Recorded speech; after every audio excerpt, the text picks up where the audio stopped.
You know the old adage often declared loudly by your parents, bookworms and lovers of the outdoors? Television will rot your brain. More than that, it's certain to turn you into the ever-prevalent couch potato. But in Julie Draglin's case, it might have saved her life. Julie lived in Oakland, California, across the bay from San Francisco. She worked as a PR specialist for Sega Networks, and she indulged in the occasional crime drama when it came time to kick her feet up and relax.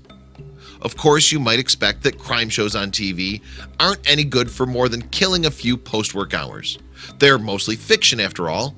Julie might have agreed, that is, right up until September of 2017, when she faced a terrifying scenario she'd seen before on TV.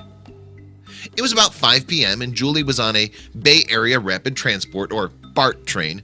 Since it was Saturday, the train was free of the usual horde of rush hour riders. The 32-year-old rode to Dublin, an East Bay city, with just 15 other passengers, one of whom had sinister intentions. As the train passed through San Francisco, a woman with strawberry blonde hair sat down behind Julie.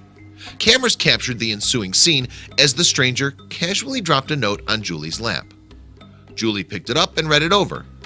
Then she panicked.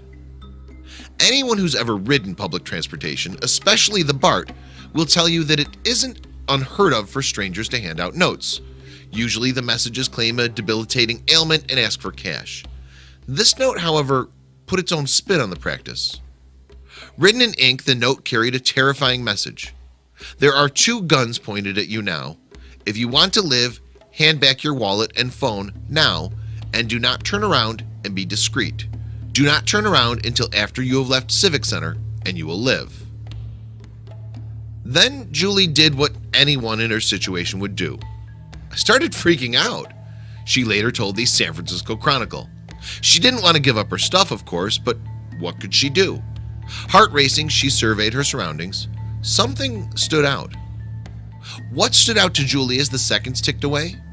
Nothing. And that was something. She saw no evidence of guns, no one watching her every move from across the train. Was there truth to this note? Would she truly be killed if she did anything but comply? Is somebody really going to shoot someone for a phone and a wallet? She relayed later to the Chronicle. I started to question it a little bit, but I was still really scared. Nonetheless, she needed to do something. The robber was waiting.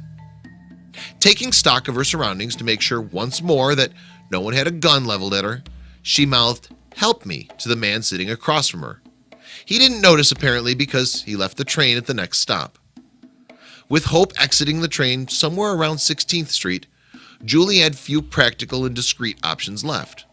Hand over her wallet and phone or take the chance that there weren't any guns pointed at her. Then a crazy idea struck her, and she'd gotten it from TV. Julie determined that she had to fake a seizure. It was a risky strategy, but it was crazy enough to work. If I fake a seizure or fake like I'm passing out, I'm not even not complying, she told CBS San Francisco. Hoping someone would come over to her and, at the very least, make it a tough shot for the alleged gunman, Julie put on a performance. I slumped sideways and started shaking and crying. I closed my eyes and increased the vigor so people would pay attention. Would her stunt land her in hotter water? As Julie convulsed in the train seat, a nearby couple noticed.